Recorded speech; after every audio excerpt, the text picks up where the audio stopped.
So we are going back to the tabernacle of Moses. And when we looked at the tabernacle of Moses, one of the things that we realized is that the tabernacle was prepared according to the design that Moses saw in the mountain.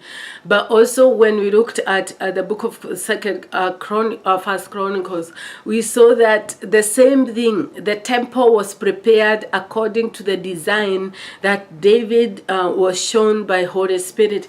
And so we have this, if we are the temple of God, then most of the time we are preparing our temple or our tabernacle, but are we really preparing it according to the design that God has?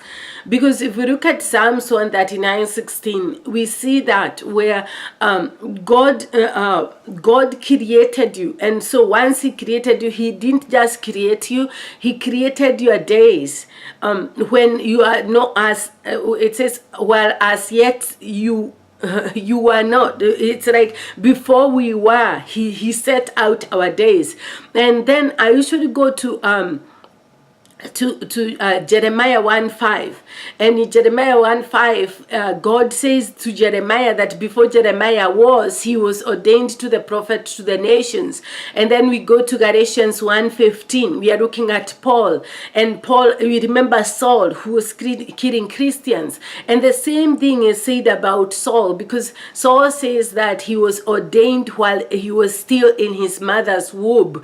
And the Bible says, under the testimony of 2 or 3 witnesses, his word is established. But the testimony of the book of Psalms, then the book of Jeremiah, and then the book of Galatians, that tells you that before you are in your mother's womb, there is a design, there's a way that God created you. He created you to come onto the face of the earth to be able to accomplish something.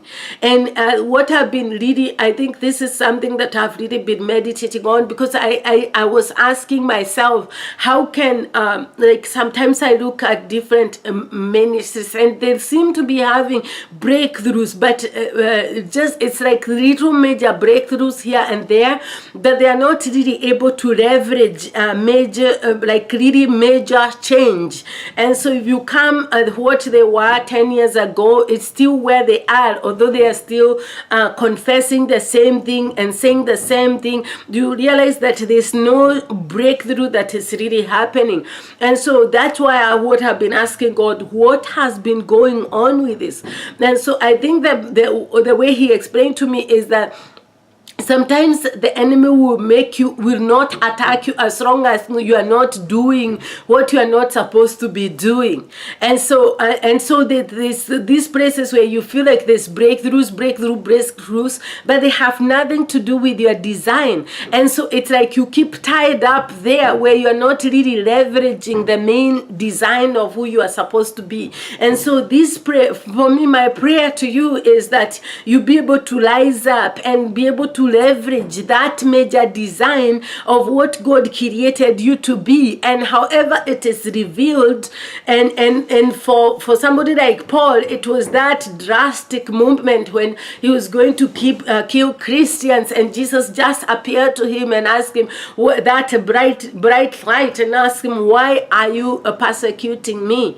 And then he said, this is in Acts 9, it is hard for you to kick against the gods. And so he was made bright for 3 days, and so he was crying out to God. Then Ananias was sent to pray for him, and scales fell off his eyes. And then we see that Paul now being transformed. Some of us, it might be that drastic. Some others, it might not. However it is that God reveals to you. But the only thing is, you have to say, Jesus, if you really,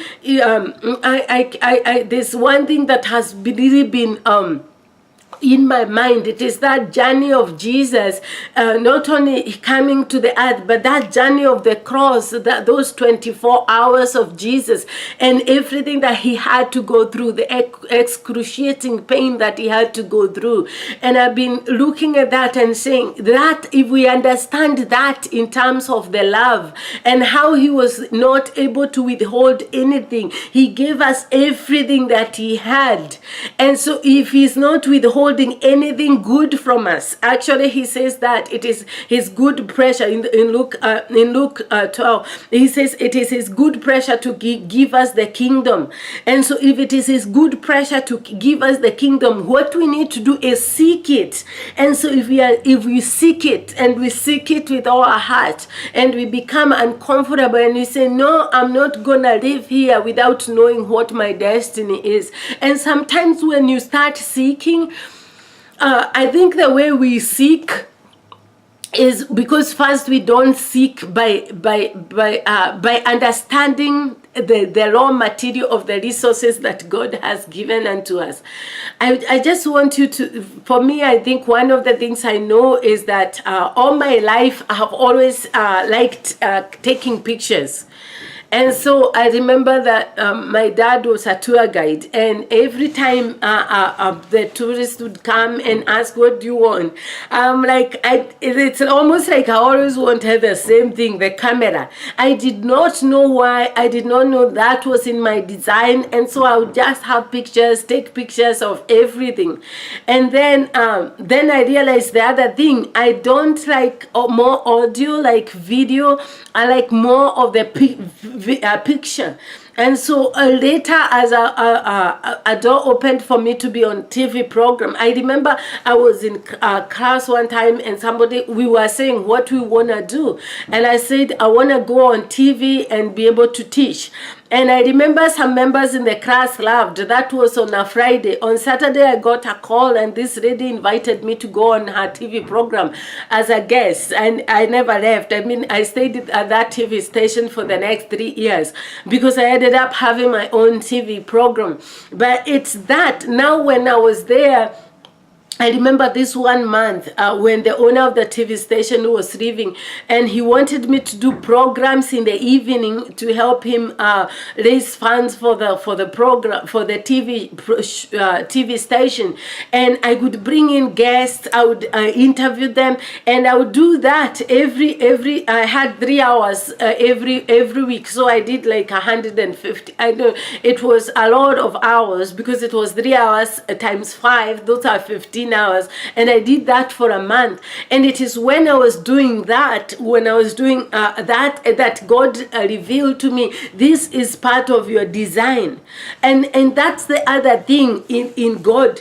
I think in any other way of the world, when you are giving, then that's it. You just give and nothing. That's it. But in God, you just don't give. That time I was just giving my time and giving my I don't know, everything that I had. I was giving to that program. And so once I was giving, it's like I felt like God gave back to me something that I didn't even. I knew all this time I was doing this.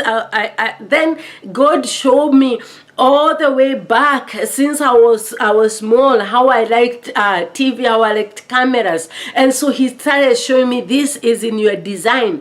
And so most of us are looking for something way out there. I don't know how it will unfold, but I'm feeling right now that I have also the desire to do movies, and I'm feeling like that some of the stories are forming, but I still need to really write the stories. And so that is what I'm saying. God does not give me a book like, hey, here is a book and here is a movie. And so no, he gives you the raw material, you discover it. That journey of discovery, I think we hate processes because I don't know, I feel like we have the microwave now. We don't like any process. We want fast internet, fast food, fast everything. No, in God there's a process, and if you learn to enjoy the process, and right now I'm giving you that story, I'm discovering how God helped me discover that aspect of who I am, and now how he's continued to unfold, and how he's continued to teach me how to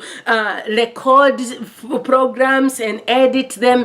I haven't become a professional, but I can do something that I never went to school to learn. I'm discovering these things. And so now I know what I want. I want to know the backgrounds I want. But on the other hand, I feel like there's way much more.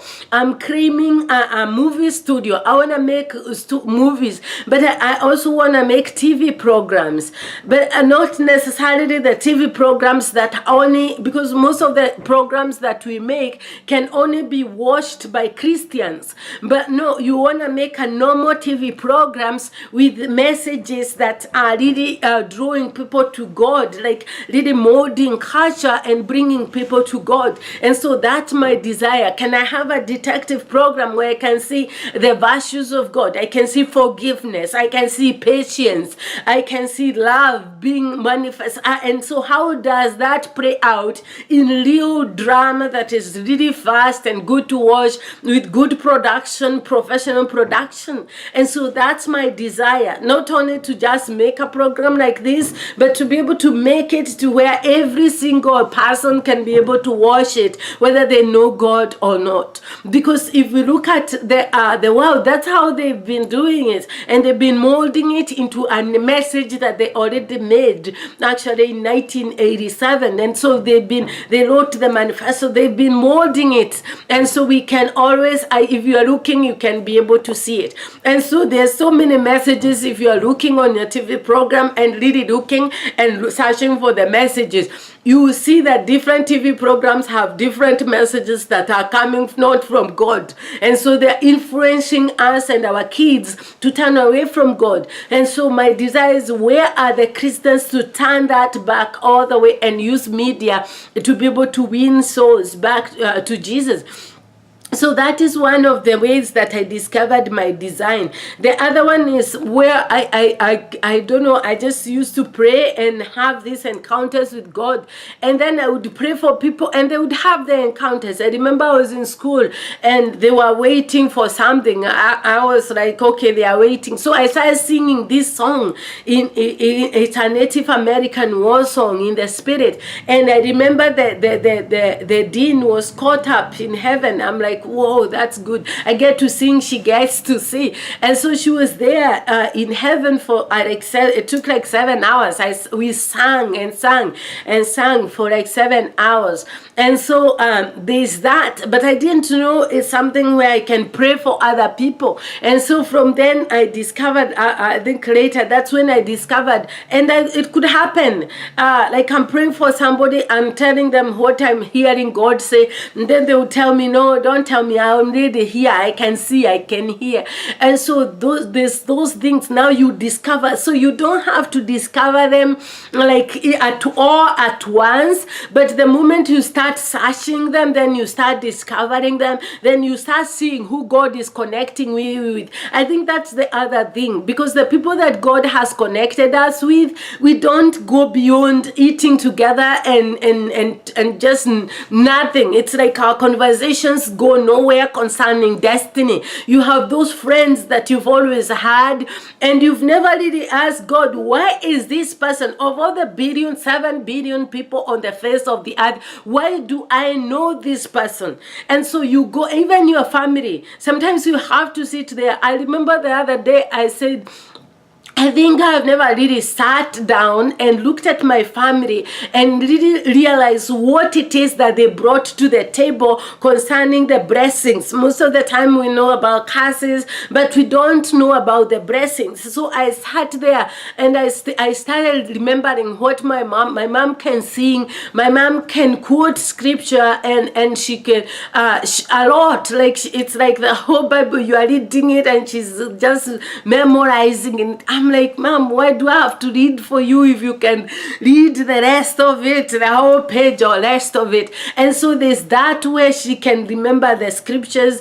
And then I just remembered this part. I had really forgotten that she is an entrepreneur. She can sell things. And then the last thing is, she's the one who used to write praise for the local church. And she would write and she would be the main actor.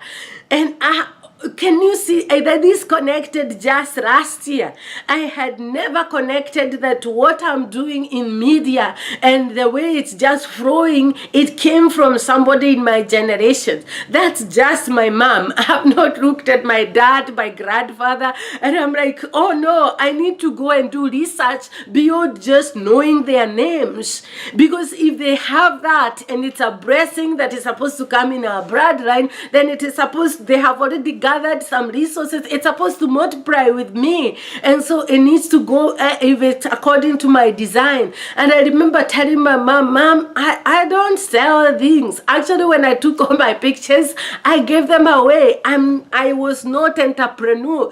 So I told her, Mom, I need you to pray for me to at least have a little bit of the entrepreneur, because for what I do in ministry, I need to make some money somehow. Do you know, when she prayed for me, that's when I got the offer to the offer to be able to have a business.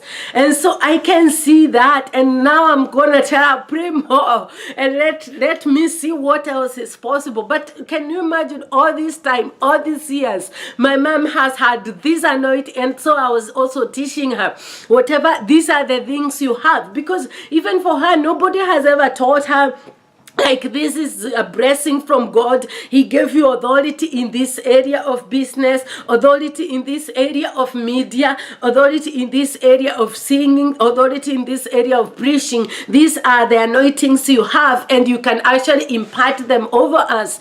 And so I started teaching her that. But it is not until I started saying, we need to see our family members and the people that are close to us beyond the people we just come to the holidays to eat with. These are so many families. Can you imagine the billion families God would have praised you in, and He praised you in that family? Some of you are saying, my family, no, it's not a good family. I'm telling you, the things you are saying, it's not a good family. Some of those are, it's like that so that it can remove those places where you are thinking are hardships. They are things that can really help you unlock some things inside of you. I remember back home, one time we were looking at the place. I was a teacher. So we were walking, and we would walk. I tell people that we would walk for 2 hours, 12 kilometers, which is like 8 miles one way. And then you are a teacher, so you are teaching the whole day. And then you walk back 12 miles. So it took us 4 hours just to go and come back. And then the whole day. So we had to wake up very early to be able to do that, walk, come back. And so we worked together. But if there's a school where there was unity, it is every time we would go somewhere, like we are going for games and different things, we realize that the only people that can actually stay together, the teachers, the students, is our school. Because this hardship of walking had made us, when you get there, you have no more time to argue. Also because you are walking together in that place that looked like a hardship, it brought unity. The school that was close to where they would walk 5 minutes, they were always fighting.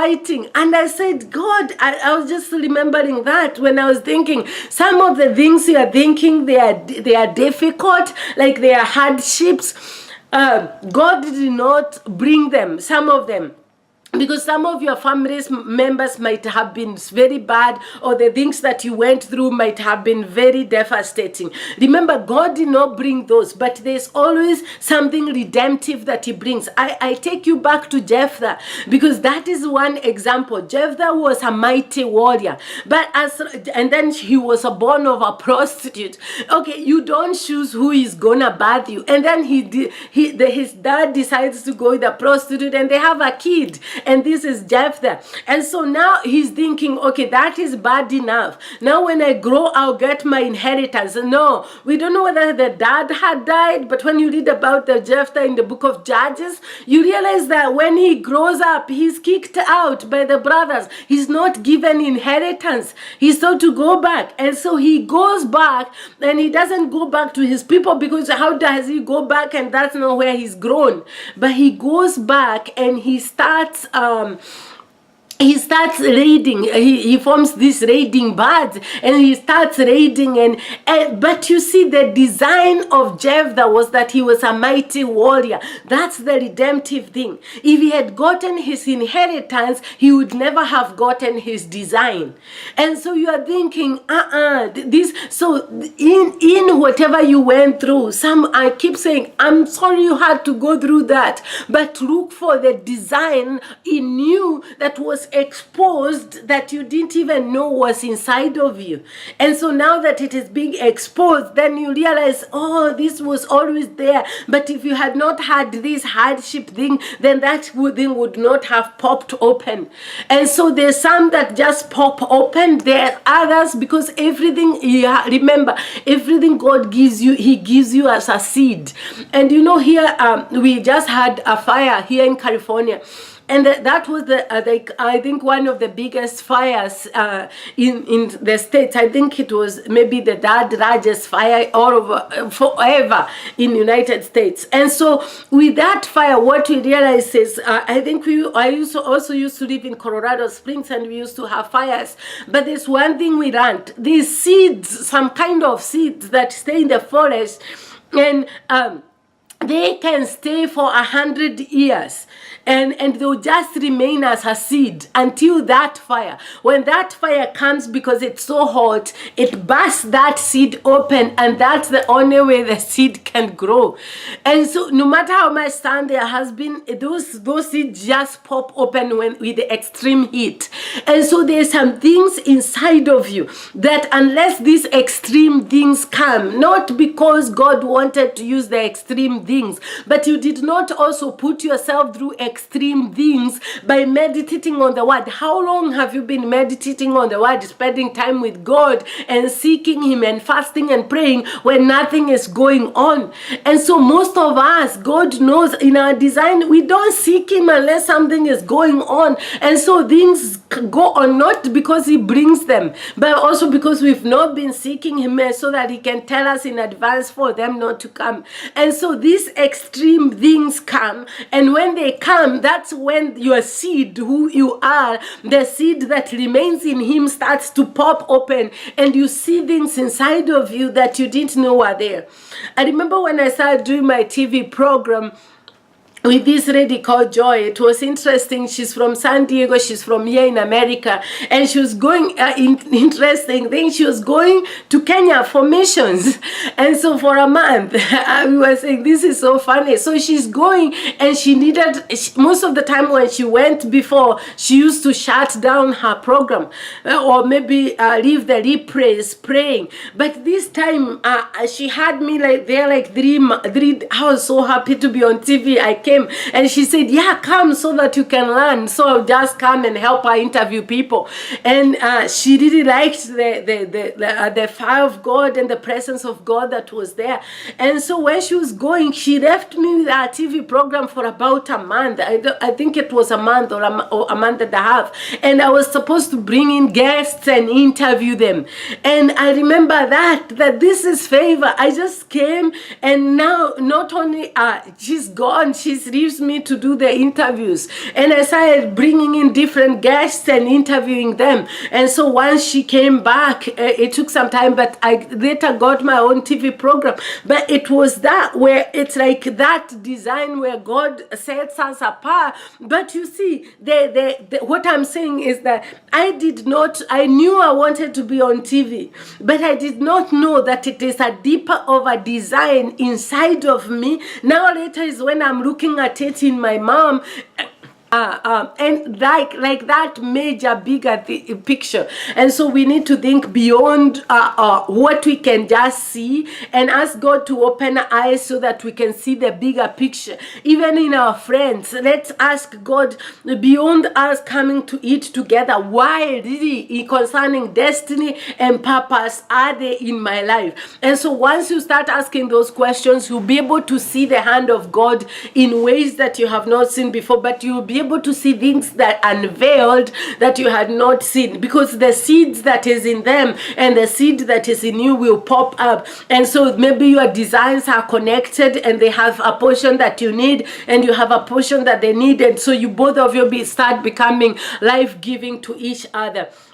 The other thing that I would encourage us is, let us not always be life takers, because that is the problem. Most of the people now, they think that you are supposed to go there, purity, and do all the work and make all the money and just give it to me.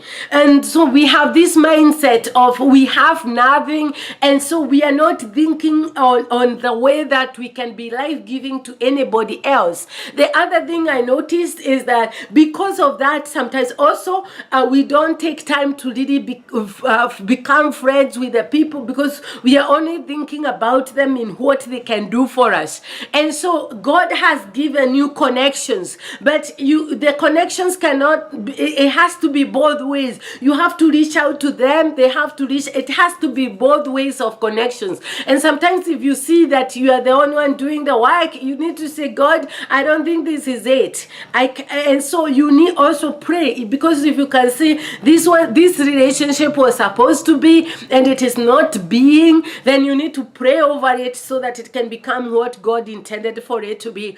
But I want to encourage you, start writing down the people that you know. Look at the cards of the people that you've met. Now start asking God, how can I become life-giving to this relationship? How can I become life-giving to this relationship? But then on the other thing is, sometimes you are life-giving, and then you realize they never become life-giving to you in any way. And so because of that, there's that frustration. And so even for if somebody is becoming life-giving to you in one way, start asking, how can you become life-giving to them? So it becomes this two-way life-giving. And so after you see now, after that, that's the healthy relationship, because God did not connect you for no reason. Remember what I said, there's 7 billion people on the face of the earth, and he chose to connect you with those people that you know. But then now you need to ask why. Remember, the things of God come like a seed, and those people might have the key of what you need to be able to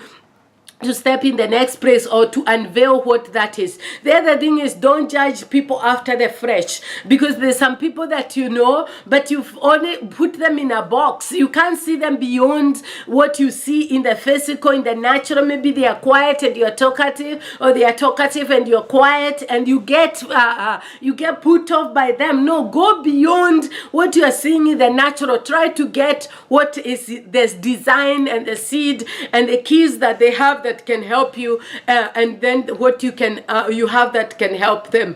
God bless you as we continue on this journey of going deeper into the things that God has called us to be able to unveil our design, and also help the next generation unveil their design, so that we can leave a legacy. When we leave this, that there will be a legacy, a God-fearing legacy on the face of the earth.